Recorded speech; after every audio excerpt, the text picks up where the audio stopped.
Okay, that looks quite good. So thank you very, very much for coming to Fleetster Reloaded 2022. I'm very, very happy that we managed to fill up this room again after 2 medium and very sad years of, in 1 year, me being here pretty much alone with 2 designers. Now finally having the vibes back, having the people back. So thank you very much for making this happening. I think we have a presentation that is quite worth your time, should contain a lot of inspiration. And let's start by finding out how you guys feel about certain topics, what your opinion is, and that's what this poll is there for. Okay, for the latecomers, take out your phone and please scan the QR code so that you are also part of the poll. And we will already start, but we will start slow. You can all still join in. Okay, maybe I should just go back once. So ahaslides.com/fleetster or use the QR code. That's how you can still join in. And you see it small, still at the very top. So, people are already answering. Okay, how many kilometers travel to get here tonight? 500, a lot, not bad. Okay. Some are nearby. 36 answers, that looks already quite good. Okay, thank you very much for making all the effort of coming here tonight. I'll give you a couple of more seconds so for everybody to join in. ahaslides.com/fleetster is how you can join us. What's your background? So let's find out who's here tonight, also for yourself, not only for me. So what are you guys doing and what's your background is the question. And we have leasing and fleet management. Oh, my team is lazy tonight. Normally they put, no, it's not the food and drinks question yet. Oh, I see. All right, you still have a chance. Okay, mobility services, nice. Is there a correct answer? There is no correct answer yet, but there will be, so I can use this time. Excellent, thank you very much, Radu. At the very end, there will be one question where you can win a Fleetster t-shirt if you're really fast and you know a little bit about Fleetster. So let's see if Ingrid wins it again this year. She designed all the presentations, so she knows the answer quite well. Last year, let's see. So, which topics are you most interested in? Come on, my team. Where is my food and drink answer? Oh, you missed it. Okay, new features. Excellent. Networking. We will try to connect as many of you with as many of you possible. So if you tell us what you are looking for and who you are looking for, we are here to facilitate that as much as we can. Okay, lots of new Fleetster features. Perfect. We're very well prepared for those questions. Food and drinks we have as well. Selling my product. I love it. Nice. So let's talk about COVID. The theme of this year is COVID is over, in clear words, end of COVID. And those have been quite different times for all of us. And what I would like to find out is what do you think about it? Do you think it's over? Is it partially over? And maybe just as a little definition, over, of course, I don't mean it in the medical sense. COVID still exists. I mean rather the impact on your business life, on mobility. You'll see in the details, but obviously COVID isn't fully over. Just the feeling, does it still dominant? Is it still dominant in your everyday life, or is it just there? So, since when is COVID over for business in general? So, how is your company doing? How much is it affected? What do you see in other companies in your area? So, is it something you never experienced, never heard of COVID? Was it last year that you already saw market going back to normal? Is it this year? Maybe it's not there yet and you think it's only next year when it's going back to more or less normal, or it would take quite some time. Really the big impact. There's of course a little bit that will take a long time, but does that really impact your business? That's the question we're asking here. Okay, so what I see is interesting. More people think that it's not over yet. Am I saying this right, Radu? No, I'm not. But okay, no experience on COVID. I think congratulations to you. Are we living on the same planet? But so I would sort of isolate them, and if you take them out, then I think more people think it's still ahead of us than in the past. Interesting. I personally think we have seen the worst of it, at least in what it impacted our business, but that is very subjective and also part of the presentation of tonight. So, business mobility. So the question is travel. Yeah, car travel. We have a lot of fleet managers here. We have a lot of car sharers here. So how is your mobility or the things that you see in mobility, how are they affected? The time frames are the same, no impact ever experienced last year, this year, next year. Okay. Most interesting is that seems to be a different answer than general business. So mobility seems to be ahead of the overall business, which is great because I think pretty much everybody here is in mobility. So congratulations to us. Next one, innovation. So not the everyday stuff, but the parts that change. So where your businesses are implementing new things or you see things happening around.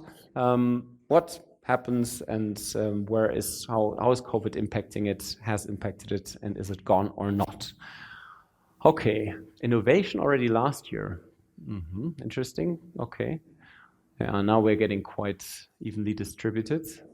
Didn't see that coming, okay, so, yeah, I mean, the pulse is here for everybody, so I'm as much interested in than you are. There's again innovation projects, okay, that was one too many. Now it's getting interesting. So here comes the question where you can score, and you need a little bit of knowledge about fleetster, and you can score higher if you answer faster. But if you give me the wrong answer, then unfortunately you don't get many points.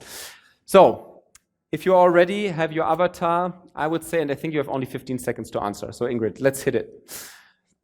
So the question that gets you to the points is, how many products for fleet managers, that's important, did fleetster build during COVID? How many? Is it 3, 4, 5, or 6?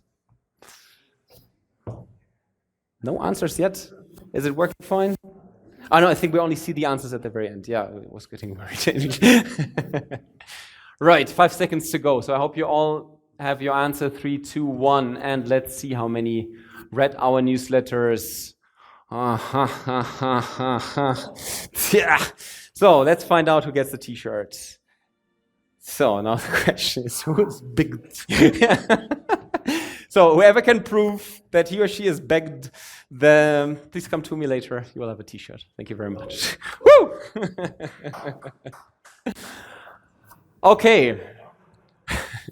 So I can hear from the noises that people are awake. That was the intention here. Now let's get right into it. Fleetster Reloaded. Why are we doing this? First of all, very quick recap. There was a point in time where we had to throw away our software for the second time. So that was version 3. And the problem with software is it's never ready. And we had to say there is a point where it's ready. And we said we'll do an event. It's going to be in November. And then we say it's ready. And we call it Fleetster Reloaded because it was the third version. That's why we are here today, because we continued that tradition that it became. And as always, I start with a little bit of a history session for the people who don't know us so well, and I always try to give it a little bit of a different spin. So, what should you know about us that's interesting for you also in getting a feeling of who we are and what we do and why we do certain things? First of all, we grew 1 year older again. That tends to happen every year. And now we count 12 full years. From a business point of view, this should have been 2 companies, because the first thing we did was we were in a Tesla Roadster event business, and that was after my times in investment banking and management consulting, where I did a lot with e-mobility, and I really wanted to get into it. And I met the 2 employees that Tesla had in 2010 in Europe, and I'm not joking, they had 2 employees. And so we partnered up, and they said, if you get a Tesla Roadster, we will get all the event requests to you. And my intention was to meet and talk to all the people that were doing something in e-mobility, and obviously also making some money with these events, but to find the next big thing, because clearly to me at that point, I didn't see what I could do in e-mobility, and I really wanted to use this time to find out. We did a lot of e-rallies and events, as you can see, but that's not really the point. And I just realized I forgot to drive the Tesla up. The Tesla is still in the garage. Shame on me. I was talking so much to people. I'll put it up to prove it exists. That hasn't happened before. So 2014, that was the first Fleetster Reloaded event.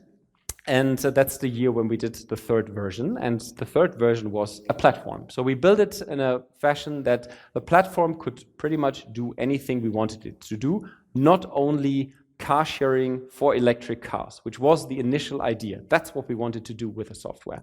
And through many different reasons, we had to change it. I'm not getting deeper into it today, but if you're curious, ask us later. we arrived at a very strange point because a lot of people out there said that electric cars are a super hot topic, sharing is a super hot topic, both together is even hotter, and we realized somehow we're not selling this. And what we made out of it is that we said, well, probably the product isn't good enough. So we kept iterating and extending, trying to make it better, faster, nicer, and so on, because we thought the problem is the product. Today we know probably it was rather the market. And we'll get into that for a moment. But we needed to develop a survival strategy, because just pitying ourselves and saying, yeah, too bad for us, didn't really help, because we had a couple of salaries to pay. So what we did is we actually offered to partners we knew, many of them I knew from my Tesla days, to say, hey, we have a platform that can do mobility, it can do sharing, electric, and can do a lot of things with users. Does any of you big companies need something of that sort? And we were lucky, I would say we were lucky, and we found quite a number of partners who said, yes, actually that's exactly what we need, because our board or management or whatever said we should really offer something of these sorts to our customers, but our IT department says we are not able to do this, we don't want to do this, and we don't do it. So we said, okay, but we could do it for you. We could actually adjust our software a little bit, or maybe even a little bit more. You pay us for doing so, but you would be live very soon, talking months. The first ones who took, actually, there were a couple of smaller ones, but the first really big one was Van2Share. So Van2Share is a project of Daimler where they said, we want to make the vans that are delivering a lot of packages and that work in logistics, we want to make this all more liquid. If somebody has too many drivers, then maybe they can offer them to the cloud, and then they can be those people who have too many cars at the moment, and then they can put them into the cloud. And then we will match them all together, they need keyless access, and boom, next big thing. So we were the technology partner for that. We didn't do our own hardware, but we provided hardware and integrated it and made all the groundwork happening. And there was a team of over 30 people working on Daimler on various different aspects of this, but this was a real product in the market. Another one was also within Daimler, because we started to get quite well connected there, where Smart realized they wanted their last generation of vehicles before Smart became a fully electric company and then actually had the joint venture with a Chinese partner. Before that, they wanted the last generation to be a car and an app.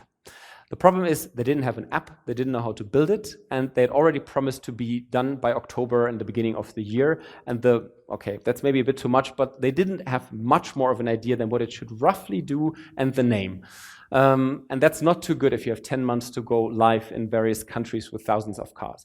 So they reached out to us and we discussed it, and in the end we built it. And it didn't only do sharing, so you could share your car, your Smart, with friends, so the people could choose who they would share with. And you could also get Amazon packages delivered at night to your vehicle. Those were the first two things that this project did. And there were more projects, and I'm not going to talk about them today. Today, I would like to talk about hype cycles. I'll make this quick, but most of you might know what a hype cycle is, others might not. So I'll quickly try to explain what I think is the essence.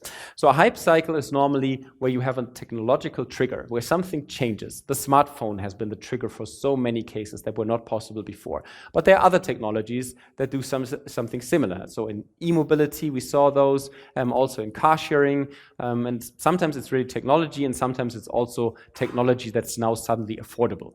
Then there's this part of fully overinflated expectations, where people say, this is going to change everything. I'll give you two examples later. Then comes the big trough, the valley of tears, the part of disillusionment where you realize, it's not that easy, really. And then comes the phase where suddenly you're going towards a mainstream product, and in the end, you might actually hit a real market. So that's how a hype cycle works. Before, everybody thinks it's going to be big and nothing happens. Then everybody's very sad, and then it starts to materialize into something. We have been lucky enough, I mean this in a very sarcastic way, to experience two hype cycles. Because if you are providing a service that's built for this hype, well, then you actually have quite a trough of disillusionment. And we had at least two of those. So the first one I would say was e-mobility. People who have been around in e-mobility, and some of them are here tonight, so I know them from very, very old days, it was like gold digger notion. So people were saying, for the energy providers said, well, an electric car is actually worth as much as a 4-people household. So we will sort of double our market in every single country, and this is going to be so big. And so they really liked it. The car manufacturers, on the other hand, said, ooh, you know, we made huge investments into how we build our combustion engine cars. Now, if all of those need to be electric, it's going to be disastrous, right? Everything needs to change. It's going to be super expensive. Fine, but for both, it was a really, really, really hot topic, and that's what a hype really means. So they then actually reached this peak where they all realized this is all going to be great, and then they realized, well, actually nobody's building these electric cars. Or do you know a company, but maybe BMW towards, I think, 14, 15 with the i3 that built them at scale? There was the Nissan Leaf and there were some other cars, but I mean, they were all small output numbers. It wasn't something that would really flip the market.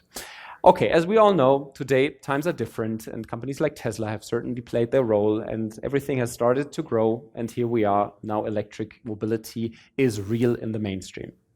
Okay, lucky us, that wasn't the only hype cycle, there was also sharing. Because around 2014, 15, car sharing technology became more affordable, more available, easier to install, and so on, and suddenly, and at the same time, adoption of smartphones was. So people were at the device to use it. Cars could actually get integrated, or the devices could be integrated in cars, and here we are, car sharing, right? And people said, this is going to be big. German car manufacturers, and many of you will remember, but I think we all have sort of already forgotten again, said, we will not build we will not sell cars in the future. We'll build them, but we'll not sell cars. We will sell mobility. German premium car manufacturers said that. They changed deeply their strategy. They changed their leasing banks into mobility providers. They changed the names, the people, everything, how it should work. And then they flipped everything back. So then it started, from my point of view, when Car2Go and Share Now actually became one company, Drive Now, Car2Go, Share Now became one company. Then beginning of this year, they even sold all of that. And now even Volkswagen, sold their remaining business to Miles, which I think is the ultimate bankruptcy declaration to the subject. And they even said it. They said, you know, we are now back into cars. We're not only building them, we're not only building nice cars, now we're into luxury cars. So they take manufacturing even one level higher. So this is like the perfect example of a hype cycle. And maybe you find this interesting. I certainly did, and I thought, how can I now relate this to fleetster? I mean, obviously, those were both our topics, so it's very much related to fleetster. But I looked for this presentation to say, when did we have the biggest pushes in our software? When did we make the most progress in the product? So in the beginning, obviously, if we didn't make any progress, then there would be no product. So of course, the beginning was a strong push. That was sort of the phase of just after the first hype cycle of e-mobility. That's when we started to push and build something for electric cars. Then not so much happened. We tried to find our way. We iterated. We talked to many people. And that's more or less when the sharing hype really kicked off.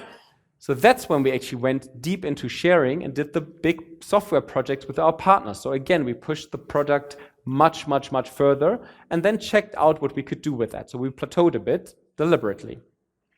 And then the next big thing happened, which was COVID. And just to give you a snapshot, after COVID, our development literally exploded, but we'll get to that in a second. First of all, we had to make a decision. And whenever something of that magnitude like COVID happens, and I mean, I'm getting quite old, but I'm not that old yet. So it's not that we can take from deep experiences and many crises that we've learned. But we, and by that I mean mainly Rado and myself, sat down and said, okay, if something that big happens, that's the moment where there will be a lot of losers and there will be some winners. And normally the winners are those who don't wait, who don't just say, hey, it's going to be over soon. Let's just wait it out. It's normally those who say, okay, now we need to change something fundamentally. We need to run even faster. We need to do even more. That's the moment where everybody is in panic and stops, where you need to go full speed. And we said, okay, what options do we have? Because we learned from our dear big project partners, the innovation projects, that all of their budgets were pretty much frozen. So the big car manufacturers said, you know, COVID, everything on hold, that's it. And who didn't get their invoices paid after that decision? Well, us. So we said, okay, how much money do we have? How long are we able to survive? And what are we going to do about it? And what we decided is, we will keep the team exactly as it is. We will not let anybody go. We have a great team it took us so long to get here. We're certainly not let anybody of our talented people go. So what can we do? We should build products. What makes sense? And what did make sense from our point of view is to say, we have always done the super innovative parts, but learned from the fleet managers that they said, well, we like you guys for your innovation, but the everyday job I'm doing is not innovative. I have bills, I have invoices, I have tasks, I have reminders. And if all of that was better structured, I might have the time to invest it into innovation. But since I'm working with Excel, I don't. And so your innovation looks good, but I have not time for it. And we said, okay, we use COVID to go down the innovation ladder, but go up the everyday parts or contribution ladder to fleet managers and do exactly that. Build the tools that everybody needs the entire day in very different disciplines. And not only did we do that for fleet managers, because they're just one part of our customers, the corporate fleets. So we also did it for the mobility providers. Mobility providers, from our point of view, are public car sharers, rental companies, leasing companies that help fleets do their business. That's the sort of thing we're talking about. So we built products for both. And we didn't build just a few. We actually built, as 11 people in this room knew, 6 for fleet managers and 2 more for the providers, even though I have to say that the 2 contain so many features that they're probably around even. Maybe not exactly, but especially in the last. So we accelerated the development for the providers in the recent months. So that was my little introduction into fleetster, our history, how we took COVID, right? Our take on it. Hope you find it interesting. Now let's get into some data, because we love data. And I think for some of you who have seen the history of some developments, find it interesting what happened actually during COVID. One thing is very important.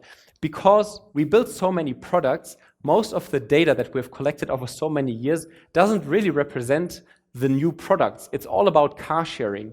So if you say like, they didn't grow so much, well, actually they didn't grow so much in corporate car sharing because now we have 6 products more. And actually we did grow quite a bit in corporate car sharing, but that's a different topic. So let's get into hardware. As some of you, hopefully all of you have seen, we have pretty much everything that the car sharing world has to offer in terms of hardware on those tables over there, and I'm very much liking to invite you later to check them out if you haven't seen them.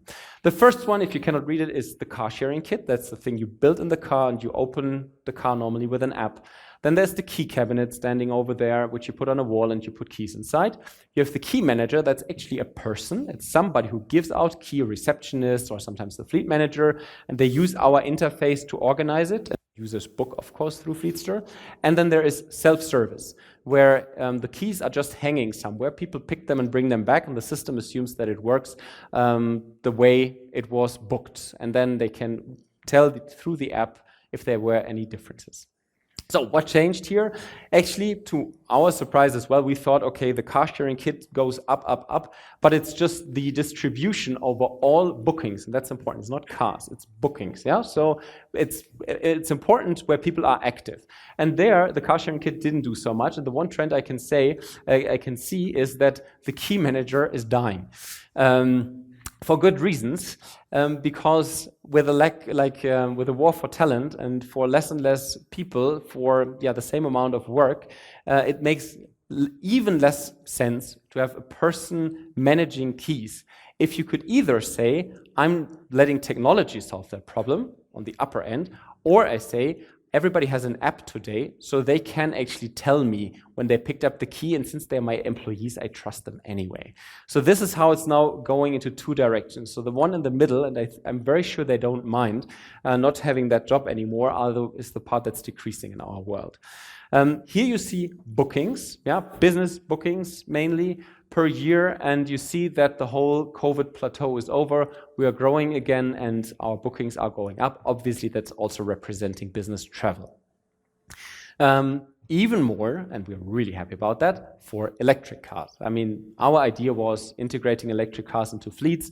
That's where we try to be as close to the pulse of the industry as possible. So we're really, really happy that there's a disproportionate growth in the electric cars. So people who are adopting the subject seem to like and use fleetster for it. That was always our idea and hope. And it worked. This one is slightly different. It's important to know that these are locks and unlocks. So what this tells me is that the car sharing kit, the one where you open and close with the app, is used a lot more in heavy duty cases, or in cases where there are a lot of key exchanges, than the other ones are, for obvious reasons, because the device doesn't mind to do this 100 times a day at 2 o'clock in the morning. It just does it. And so if you have a good partner at your hand who's recommending the right solution for you, then this should be the result if you are a heavy use case. Electric cars also drove more. Okay, sure, we have more electric cars, we have more bookings, and the electric cars have a further range. So obviously that one went up as well, but I still wanted to share it with you.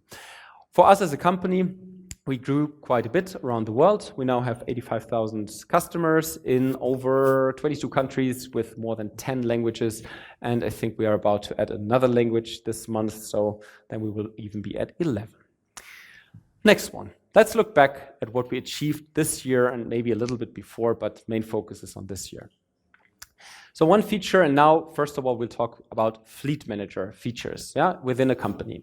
Reports is something that people always asked us to deliver, and we said we will think about the practical use of such reports, what you need them for, because of course you can make nice, shiny, bling, bling slides, but if then nobody acts upon that, then they're not any good, right? So the question is, why do you want reports and what do you do with them? And our take on the subject is, first of all, you want to know where you have problems, and you want to know that fast. So ideally, you have some visually representing reports that tell you, hey, here's a problem. This car, this driver, 25 liters consumption doesn't look good. There's something you should do here. That's what you want to know. Or you want to know that at larger scales in certain segments. So you want to know where your problems are. It's just one example. So that's why we built the live reports. And the live reports, not everything has to be live, but live obviously gives you a better impact on the subject. There are fuel reports, so you will know the fuel consumption example I just told you. There are CO2 reports becoming more and more important. If they have to be live, I'm not so sure, but okay, it doesn't hurt as well. Utilization. We have customers now who say we have a large pool fleet and we're not using fleetster for everything yet. And everybody tells us we need all these 150 pool cars all the time. We're super busy. But whenever we look outside the window, they're all standing there. So somebody needs to be wrong. Either we are looking wrong or you are saying something wrong. So they put devices in all of the cars. Of course, the drivers know, and nobody knows who drives the car and where they drive it to. We just know from what time to what time is the car in use. That's a utilization report. That's what we're doing with the system, to find out which cars are actually being used and which ones are not. And then it's important to make decisions. And decisions you shouldn't just make on little data pieces or feelings or ad hoc stuff. It should be something that's over a certain period of time, and then it should go really deep into the details. And so we built another part of reporting, which is not the live and more visually representative one, but we built a huge selections of very dedicated reports to say, if you are interested in the total cost of ownership of vehicles, then you use this one. If you are interested in the leasing rates, or not the leasing rates, but the leasing usage of your vehicles, then you use that one, which contains completely different data. If you want to know about CO2 and so on, you know where this is going. We have the right report so that you can go really, really deep. And then when you want to go really deep, you get the hard data, because in the end, you need to make the hard decision. It's not any good to have a feeling about something and then take 15% of your fleet away and suddenly your salespeople don't visit your customers anymore. That might backfire quite a bit. So once you make hard decisions, you want hard data. So this is why we gave you both the tool that helps you find the problems and then go really deep to make hard decisions. And that's what we built this year, and it's available to you now. Damages, we expanded. Actually, that's a bit of a notion across all of our products. In the past, everything was built around corporate car sharing or car sharing as a whole. So our damage management process was part of the car sharing process, of course. Well, did that make so much sense? Well, in the past it did, but now we thought it's actually quite useful to have it for other instances too. And so we made it available to general business car drivers and also administrators. And here's how it works. So I, in this case, am taking a picture. Let's say I'm the driver of the vehicle. It's my business car taking a picture of a damage. Okay, there's not really a damage here because the car didn't have a damage. Anyways, I took a picture. I uploaded the picture to my administrator, and the administrator was then later informed, and I could also see past damages, but that's not so important right now. So the administrator is informed and sees the damages and can start to work on them. If you have a distributed fleet across Germany, maybe even across Europe, that saves a lot of time because suddenly you know when it happens, or at least when you should know. Of course, you need to trust your drivers to a certain degree, but as soon as the process starts rolling, it's extremely efficient for you. So we made that feature available to all fleet managers, not only the ones that use it for car sharing. Tasks. One of the main topics to eat a lot of the fleet manager's time and efficiency, and is also probably one of the least fun of all, sending mass emails to all of your business car owners to never get an answer for important questions. So what we said is we build it also for different use cases. So we have assigned tasks to individuals. We have rules for something that happens frequently, such as change to winter tires in October. The entire fleet, all cars, every year should do that, so you don't need to create hundreds of tasks for hundreds of people. You just create one for the entire fleet, and then maybe a second one for the spring tire change, and then you distribute it and send it out to all of your people automatically. What we also changed is that we said sometimes the fleet manager wants proof that something has been done, where they say, hey, give me a receipt. If you said you have been to the garage, I do trust you, but how about you just upload the invoice? Then I would know, right?